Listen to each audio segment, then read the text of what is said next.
G'day, good people. Welcome to the Grow Your Clinic podcast by Clinic Mastery.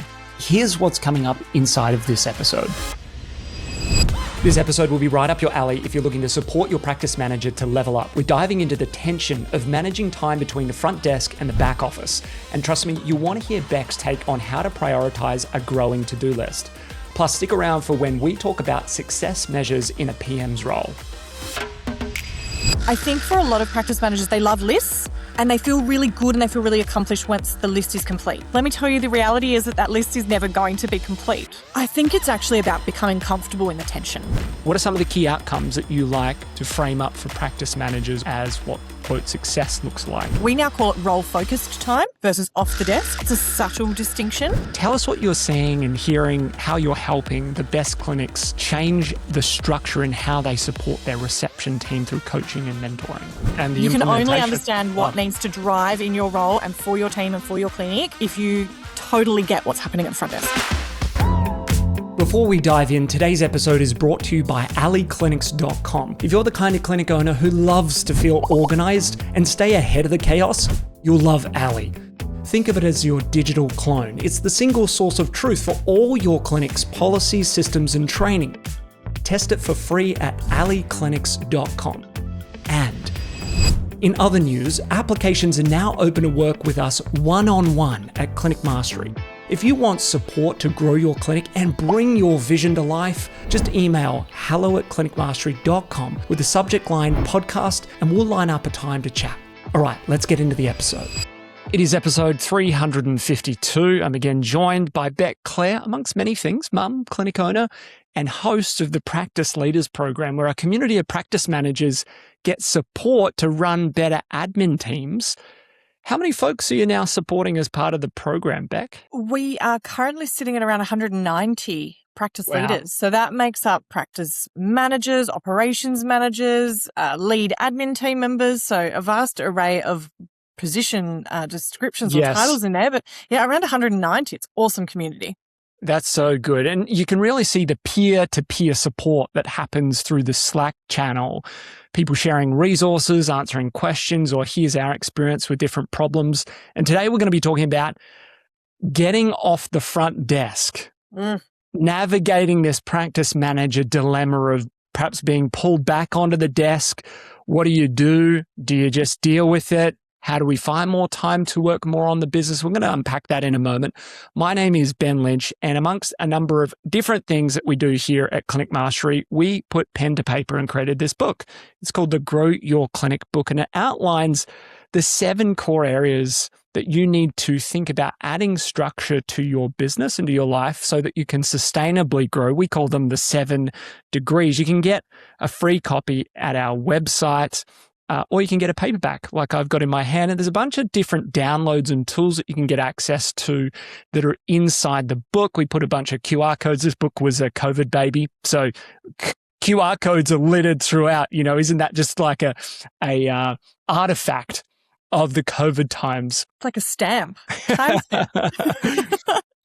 Now, before we dive in, a warm welcome to folks that have installed Ali into their clinics to support with a number of those systems and by extension supporting their teams. We've got Caitlin, Stuart, Suzanne, Ali, Chris, and Sarah.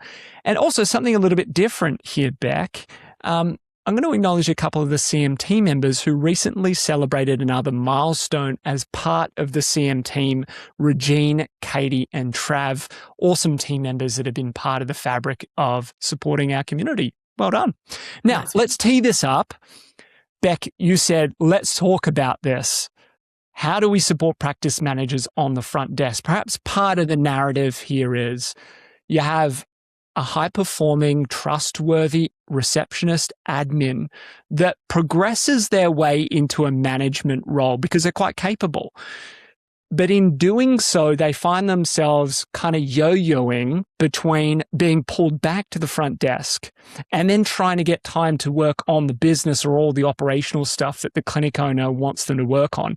And they're spinning many, many plates, not knowing where to focus or how to juggle it all. And it is such a tricky role, like perhaps one of the trickiest roles in a clinic because they are managing so many different things. So where do you want to start with kind of breaking down and helping the practice manager navigate that tension of, should I be on the front desk or should I not? Yeah, it's a tricky one, and it's one that we talk about a fair bit in the Practice Leaders program. We talk about it in our own clinic with how much time should be off the desk. We now call it role-focused time versus off the desk. It's a subtle distinction. And how did you come up with that? Yeah, what was the thinking behind that? It was born out of this notion of, I'd love to unpack this here, but the notion that being off the desk was more valuable to the business, and that it came with this sort of higher, I guess, hierarchy, or you were now part of something else, versus it being role focused, which was this really quite a deliberate name, that there might be some elements of your role that cannot be done on the front desk. And therefore this role focused time had to live outside over here, because it was just becoming a real challenge of more people, more team members asking for off the desk time. Well, why, and for what purpose? And I guess it came from actually us unpacking that request or that need a little further. Was, why do we need off the desk or role focused time? Is it because you can't get anything done while you're at the front desk and you feel stuck? Is it because it comes with this higher sense of purpose or contribution? Or is it a desire to have more strategic work as part of the role that you currently don't have? So I think it's really about understanding where that need or want, drive comes from. And I guess what I do see most often in our own clinic and in the Practice Leaders program is just a general frustration about how reactive the work is. And as you say, this is a complex role. They've got to be across so much, many spinning plates, and yet they've got to do it like they're a swan on the water. And so I think it comes, where we got to was that it came from this notion of, I'd love to be more proactive in my role, and I feel like I'm constantly spinning plates by being on the front desk. So how did you support your own team in, I guess, coming to terms with the challenge of splitting their time role focused versus being reactive on the front desk, and them feeling kind of frustrated, like there's all this stuff I want to get to or need to get to off the desk, but I find myself not able to do it. Mm-hmm. So how did you navigate getting clearer on that with them? We're still navigating it. Yeah. And it's still an ongoing conversation. I suspect it will be for quite some time, and one that, I'm not sure that it will ever get solved in our clinic, because we're learning and evolving, and I think that's the point. A couple of ways we've gone about it is we've shared some numbers around what it would take and what it would look like in order to unlock more investment, which is essentially what it is. Yes. More investment in our admin team for them to get more role-focused time. We've been quite specific that that time needs to be for strategic tasks. Yes. And also ensuring that our practice manager understands and champions the fact that operational excellence comes from being on the front desk. Yes. You can only understand and change operational things and drive for being world-class, which is one of our values, by actually being part of it. Okay, so there's a few things there to unpack around how you're framing the front desk and its impact on their ability to do the off-desk work. You also spoke to goals, essentially trigger points or investment points that unlock more time, and also around the strategic elements that they would do in that off-desk time. Let's start with the off-desk time and the strategic stuff. How did you frame that up so that it is maybe objective or quantifiable? I'm interested even in your framing of it to say, these are the sorts of things that are valuable to work on. And did you prescribe them, or did you allow them to figure out what those things are based on, their own day-to-day work? Well, firstly, we completed the role audit exercise, which is part of the Practice Leaders program. Yeah. So that's an exercise where literally we document everything that this team member does, and we work out the priority order, essentially, and how valuable those tasks are. Are they $10 an hour, $100 an hour, $1,000 an hour tasks? And then the next iteration of that is, can we automate any of it? Can we delete any of it? Can we delegate any of it? And what are the things left that we need to dominate at? And I guess it came as twofold. The tasks that we could dominate at and should be dominating in, and those that are worth $1,000 an hour, they are role-focused time tasks. Do any come to mind in that $1,000 an hour task list that you think this would be true for many practice managers and admin that have off-desk time? I definitely think a lot of ours centers around ensuring that the resources for our team are as up to date as possible. Yeah. So things like documenting current processes or changes, ensuring that our induction and our onboarding processes are there. Because essentially the freedom piece for a practice manager is how well does your team perform? That's it. Operational excellence, that you can rely on every member of your team being able to absolutely dominate at what they do. Yes. Allows you to then not be as reactive, not have to go and pick up the pieces, put out the spot fires, and you're going to spend less time spinning those plates. So the tasks that we look for in that strategic time, role focused, is what are the resources that empower our team to deliver an amazing experience? So where would you put things like rostering, if a practice manager is indeed responsible for rostering the admin team, accounts receivable, chasing those monies that are owed to you, hiring the next batch of admin team, and it sounds like you're referencing in resources training, making sure the team are excellent. Would those things fit in the strategic bucket in your mind, or are they allocated somewhere else? To a degree, some of them probably need to live there. Rostering, having concentrated time where you can do that for sure. However, even just this week, we've realized that our rostering software has some AI tools available in it. So the automation in that space is also going to mean that task slowly should become less dominant in our strategic time. Yes. So it's really also in that strategic time, learning and developing what other resources are out there that can help us deliver our roles and our activities. Look, accounts receivable, this one's been a state of flux for us. We've had it as a whole team effort.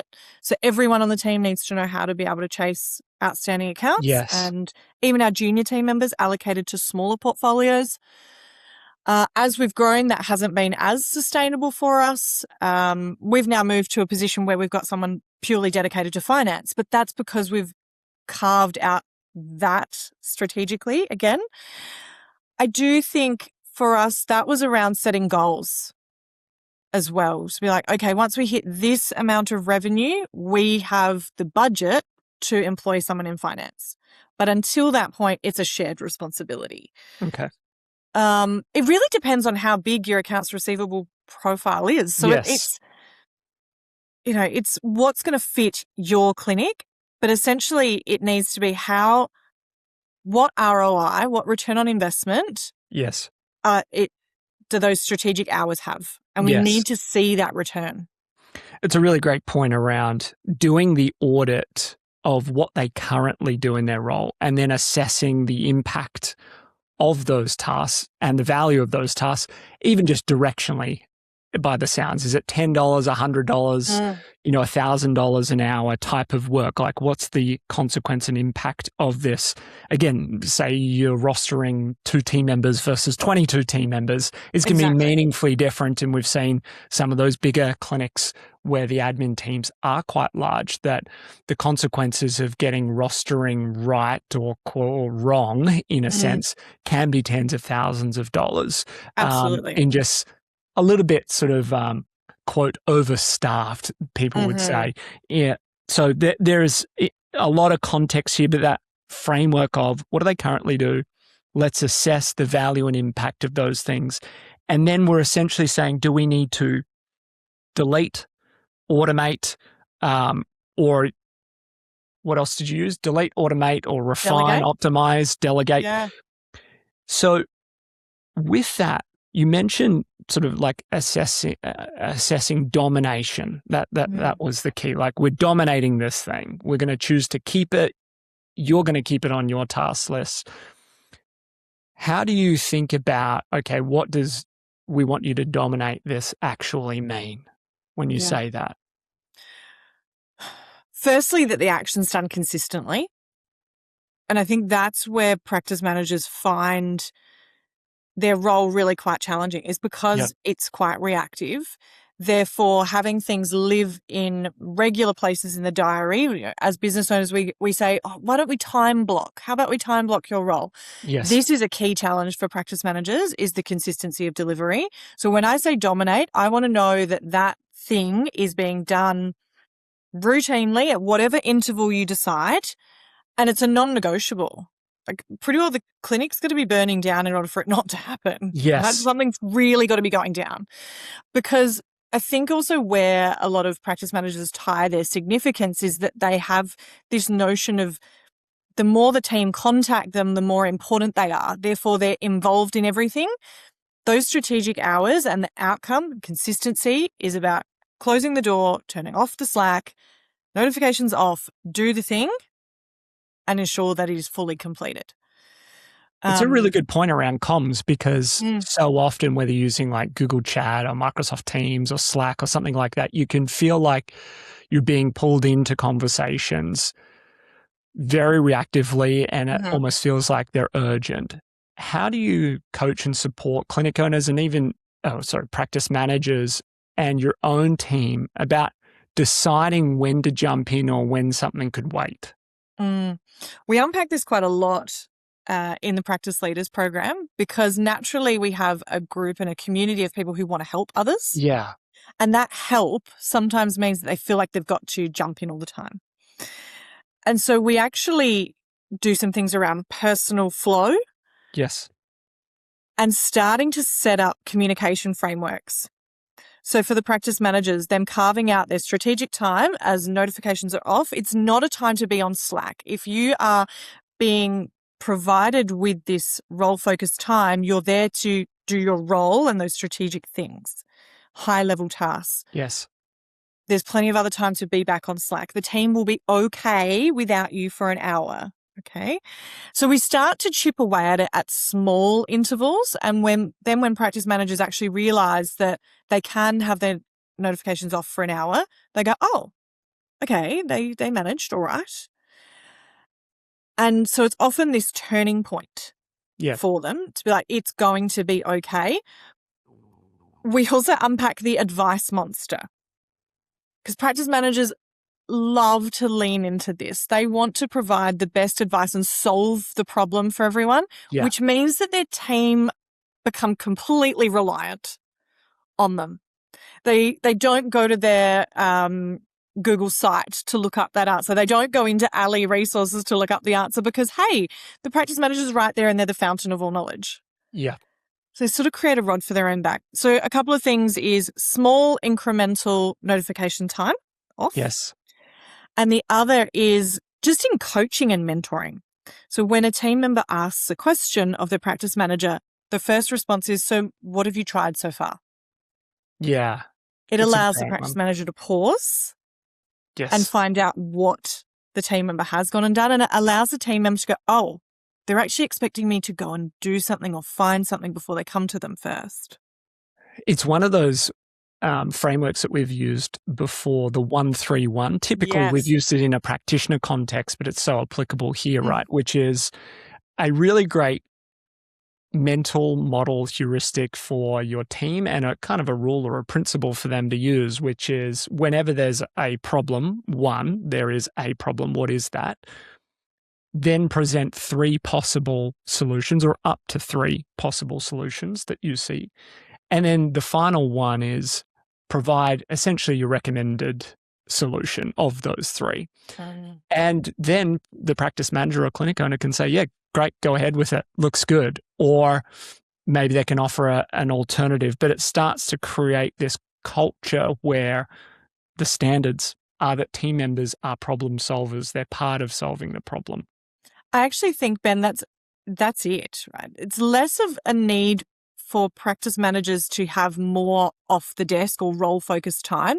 It's actually a need for them to have less reactive chatter that they have to go and deal with or Yes. administer, right? So for all the practice managers listening and for the practice owners and directors, it's how can you ensure that your team are a team of problem solvers that irrespective of whether you're there or your practice manager there, operational excellence is just a given. Yeah.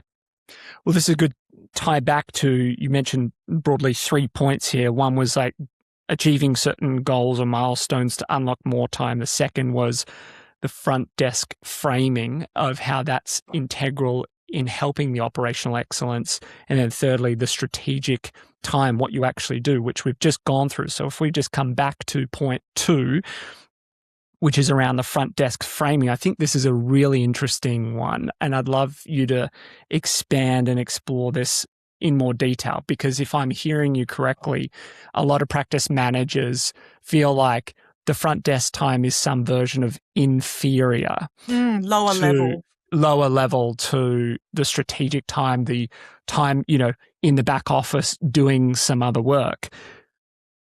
Talk me through how you've reframed that, educated your team, and by extension, the practice leaders community to think about front desk time differently. Look, almost no practice manager is going to actually say to you, hey, the front desk is low-level work, because they're still really proud of the fact that they look after that. It's probably just something that is in the back of their mind that, well, hey, there is a higher degree of value by being off the desk, and it's part of my promotion, if you like. Look, reframing it comes down to, well, what does your front desk stand for? And how can they impact that for it to be operationally excellent? The front desk directly influences first impressions.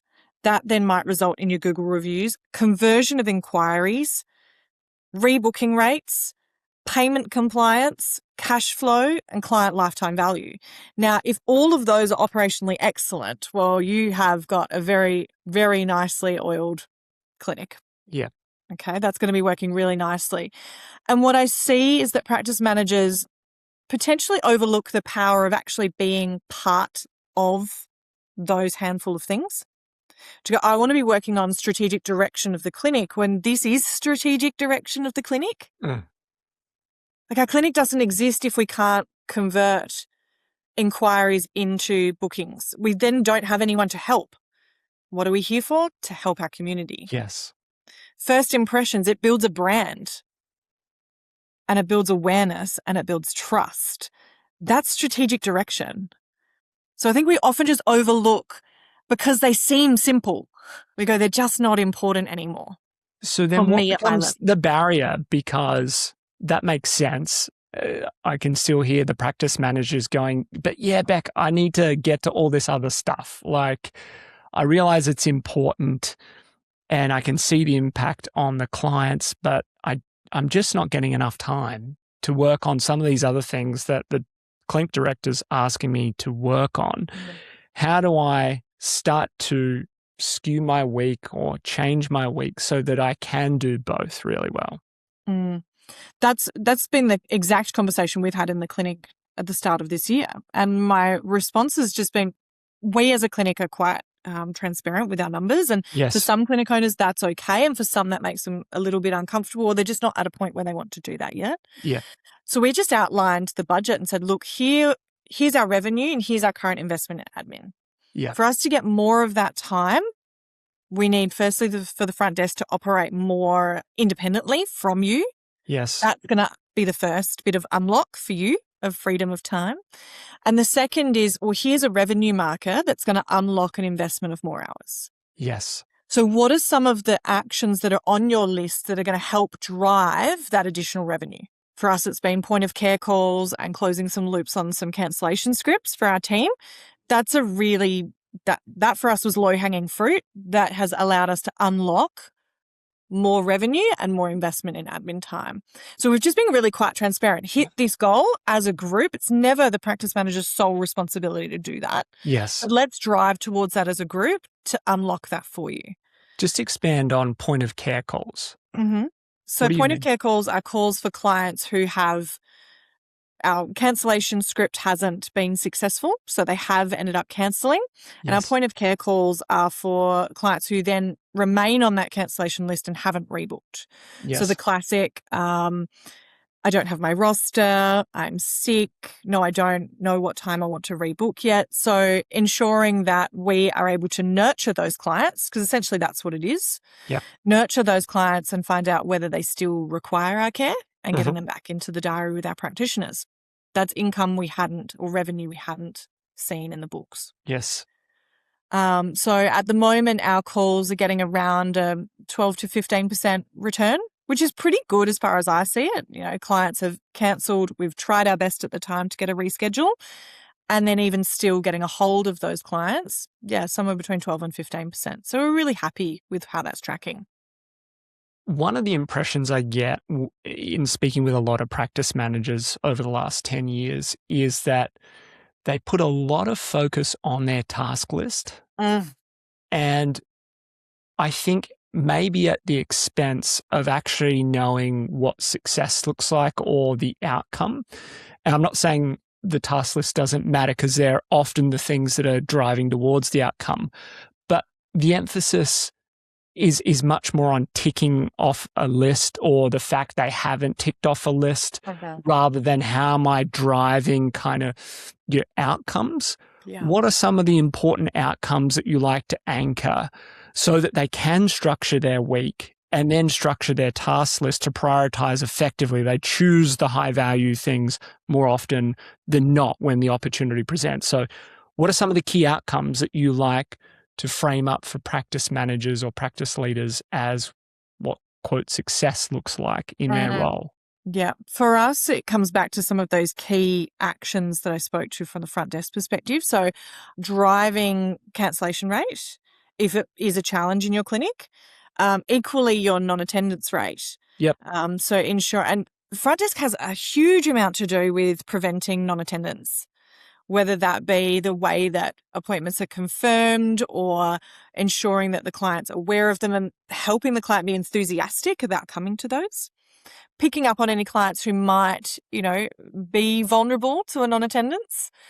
So definitely cancellations, non-attendance, rebooking. So if a therapist comes out from an appointment, they're doing their transfer of trust triangle, being part and present with that, and ensuring that we follow through with the recommendations of that therapist. I see time and time again, a therapist will approach the front desk and say, look, I'd like to see Ben twice a week for the next 2 weeks, and then has a rebooking pattern clearly laid out. The front desk gets busy, so the admin team member goes, look, let's just book the next couple, and then when you come back in, we'll book some more in. Yes. Let's follow through on exactly what the therapist has prescribed for that client. It might seem easy at the time. Let's just book a couple. Yes. Let's book the whole treatment plan. That is the role of the front desk, is to get that in the diary. So we're really looking at those key markers like we are with our therapists. It's really no different. Yeah. That's where I see, I guess, a lot of clinic owners think that they've got to reinvent the wheel around what metrics are important. As a clinic, we're all driving for the same thing. Yes. Yep. Keep it as simple as possible. I think they often find myself saying that admin have a great impact on keeping the books full. Oh, yes. In particular. Obviously, there's the new client inquiries or new client bookings, but of what is booked or what is meant to be booked, maintaining that's really key. Obviously, the therapists are driving those recommendations that are clinically relevant for the patient. The admin is to try and kind of keep that. Okay, if they were the recommended appointments, let's make sure we maintain that. So you're speaking to cancellation rate, did not attend, and then rebooking as measures of how effective that is. Does that mean that you use those collectively for the entire admin team to know how they're going as a group? For instance, we share with the admin team the collective DNA rate, cancellation rate, rebooking rate, so that they understand how it's trending? Or are those things that you keep maybe just for the practice manager? Oh, our whole admin team would be very well across what those numbers are as a group. Yeah. We would actually love to be able to get to a point where those we're able to help team members know where they can elevate or where they're doing a great job, on those individual metrics. That's how far I'd like to Yes. drill down. But at the moment, there's just not necessarily the capacity to do that. You know, how well are we shine a light on those admin team members who can convert Yes. phone calls, and how are they doing it, and what is it about them and their scripting? Yes. That's the level I'd love to drill down to. But our whole team, whether it be practitioners, operations manager, finance, everyone in our group understands where our metrics are currently sitting. Because as I said, Ben, we're all driving for the same thing. Yes. Those numbers, they're not just numbers, they're the story behind what we're doing. And that's how we really talk about them in the clinic, is what story does this number tell us? If our non-attendance rate is really high, then, well, people aren't bought in. We haven't spoken to them about the rules of engagement for our clinic. Yep. If our cancellation rate is really low across the board, or low for particular practitioners, well, what story does that tell us? Yes. As well. So it's about using the numbers to help unpack the story. Yes. And using the numbers to highlight where you can improve, but also highlight what you're doing really well. You know, towards the back end of last year, our non-attendance rate spiked. So we made some key changes to operational things and concentrated on some areas of excellence. And now it's well below what the benchmark says. So we're also able to celebrate the changes. Right. And I think that's important. I see practice leaders and owners using or leaning to numbers when the numbers are not good. Yeah, We only also bringing wanna them use- up when they're not working. Yeah, only Yeah. bringing them up when they're not good. Yeah. Yep. Rather And than be like, we need to acknowledging. improve this. Cancellations have gone through the roof. Yes. Let's also shine a light on the weeks that we do really well, Yes. whether that be number of new patients we've welcomed into our community. Has our non-attendance rate gone down? How can we use it to help tell our story about what we do? How do you support then that practice manager who has time blocked, or they've done an ideal week? How do you coach them through not getting too rigid and committed to that? Because I've also seen a lot of folks go, all right, I've structured my diary. I'm really clear on what I'm going to do, when I'm going to do it. You know, Monday mornings is for, new client inquiries, and Tuesday afternoons for payroll and rostering. And then invariably the week, you get thrown these curveballs that take you away from that. I think it's easy to feel certainly frustrated that right now I was meant to be doing X, but I'm doing Y. How do you support practice managers adding those layers of structure, intentionality to their day, to their week, to their task list, whilst also maintaining a degree of flexibility that, hey, you can't have every minute scheduled. That's not reality. There's a few ways. There's a sweet spot, is what I'd say, is we see a lot of people wanting and seeking a lot of rigid structure, which is every minute is time blocked, Yeah. and some who don't time block enough. Therefore, things are not consistently actioned. There's a real sweet spot where you go, okay, if I got through this list, I would deem that a really successful week. Yep. And what are the priorities? Allocate those. Therefore, you've also allowed for some flexibility in your week. Personally, what I do is I also allocate on a Sunday a whole lot of other items that, if I happen to get to those, they're like bonus tasks. So if the week is going really smoothly, I can slot those additional things into my bonus time. And if it's not, if the wheels have fallen off of the week, I've still gone, I'm going to have a successful week based on what I had originally scheduled.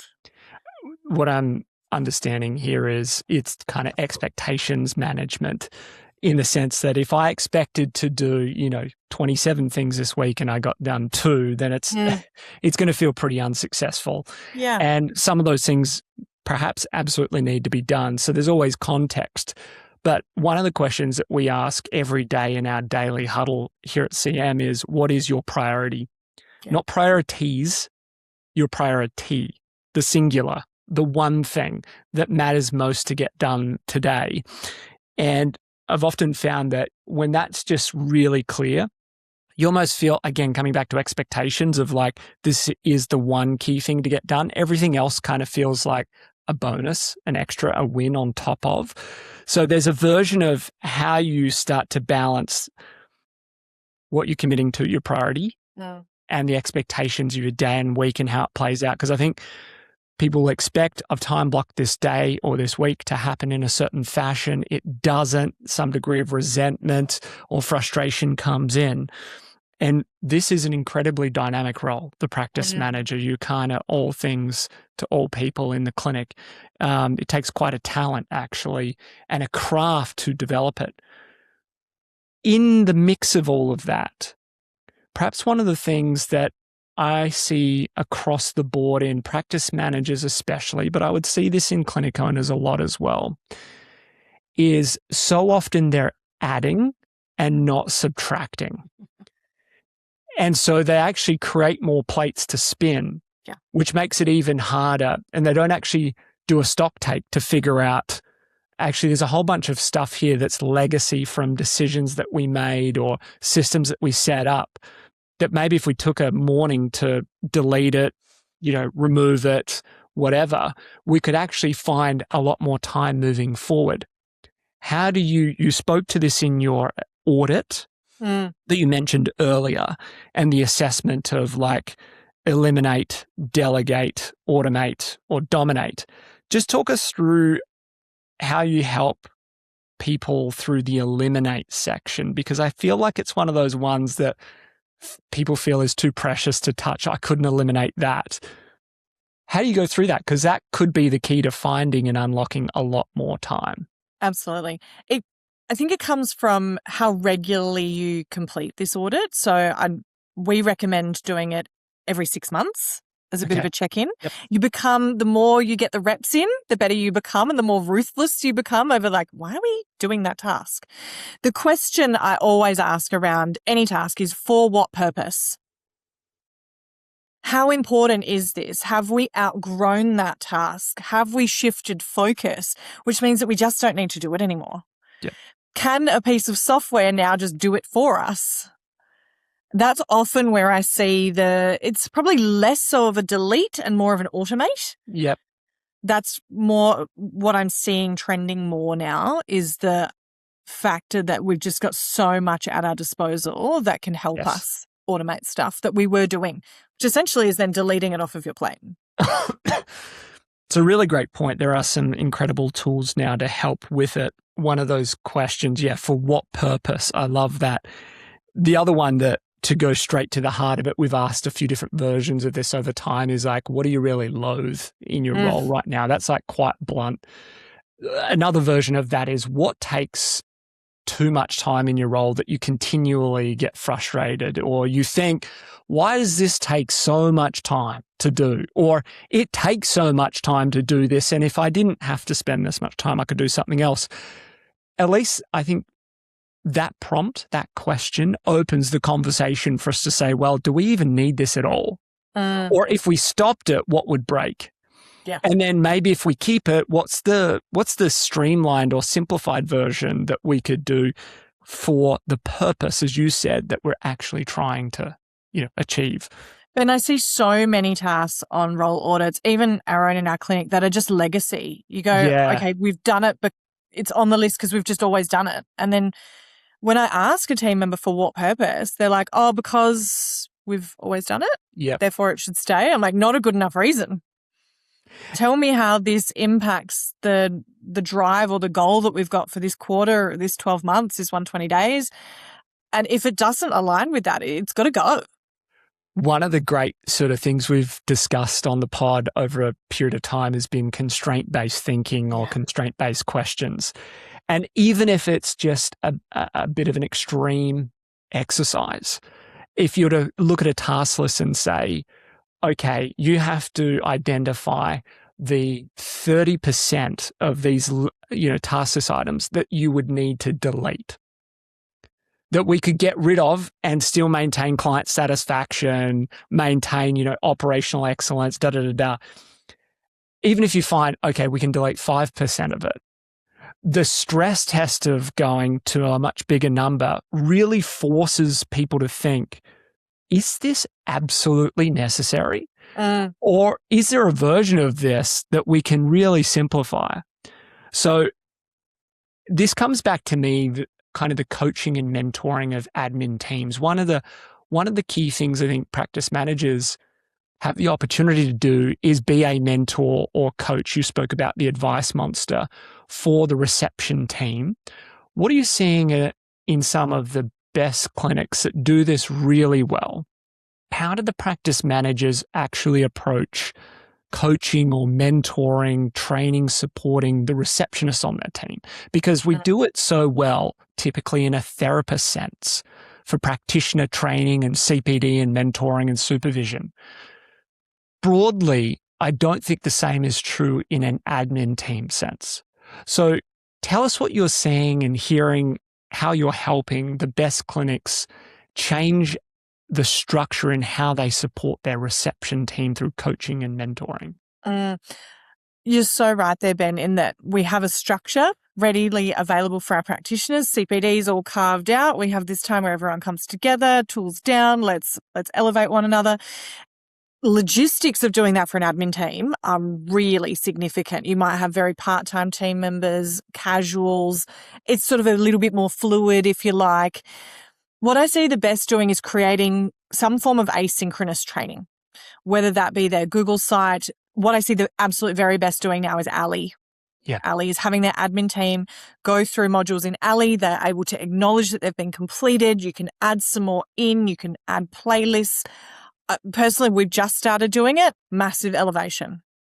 So it means people can watch it, read it, consume it on their own time. Consume it, do it in your own, like when you've got some time away from the clients, there's always, and the thing about the admin team is that there are always bits of downtime.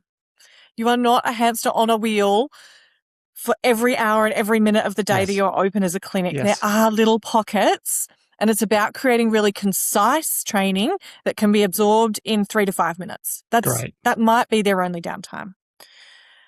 It's really searchable, so that you're not expecting admin team members to go away, learn this thing, and be able to retain it. Particularly if you've got part-time team members or casual team members who might be students, they need somewhere where they can go, get a quick reference, and know where to find it. Yeah. So that's where something searchable comes in. And really those asynchronous rhythms to be able to upskill as a group. Yes. Without needing everyone in the same room all at the same time. You've spoken before about shared experiences with admin team members. I don't know if it was Hague's that you were speaking about. This is moons ago. Whether you can actually do that, because what I'm hearing is you might have a lot of part-time or casual team, actually getting people to sync their diaries could be really hard. Where possible, you could do a live experience together of a couple of different places.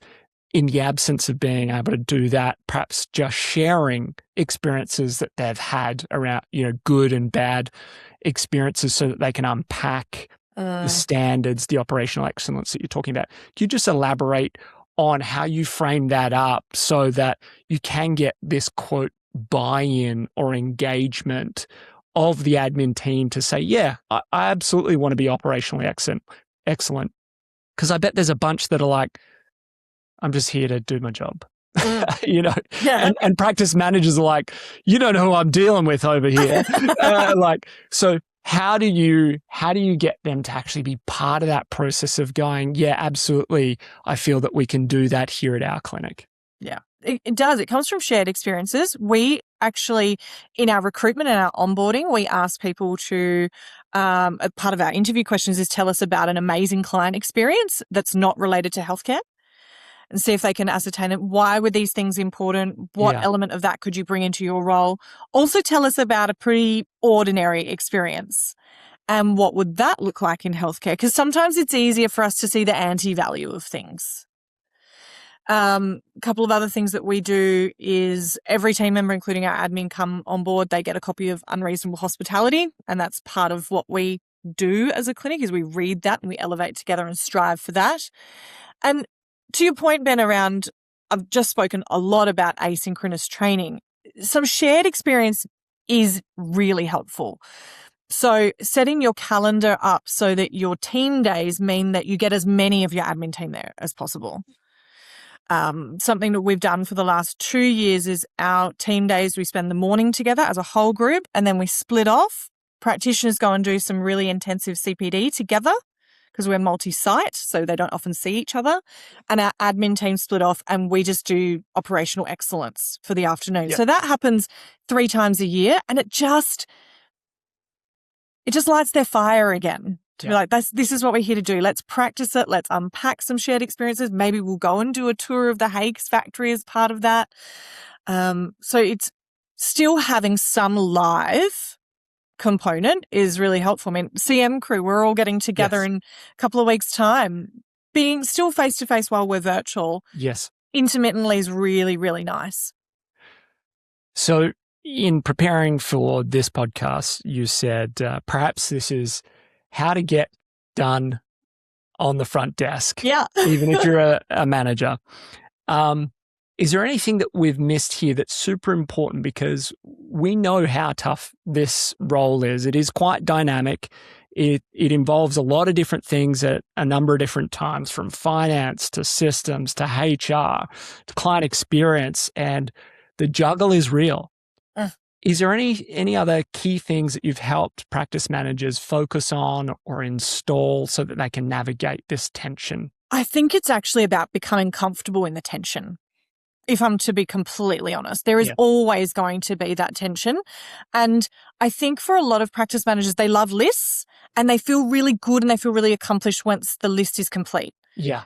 Let me tell you, the reality is that list is never going to be complete. It's life. No list ever is. But you're also in a dynamic clinic that is striving to be better every day. Therefore, your list is going to get added too. Yes. But isn't that fun? And I think it's really, it comes down to the mindset. Yeah. Someone who thrives in that environment, who understands the tension. And in preparing for today, I really thought about what is that tension? And I think the tension is that the front desk is seen as potentially lower level and taking away from strategic time. But what I'd love for practice managers to lean into is that time on the desk with your team is about actually, it's not about stopping strategic direction. It's actually understanding strategic direction. Yeah. And the you can only implementation. understand what needs to drive in your role and for your team and for your clinic if you totally get what's happening at the front desk. I love it. I've worked on the front desk a number of times as a practitioner, and I actually feel like you can influence and implement things you've been thinking of or test things really quickly.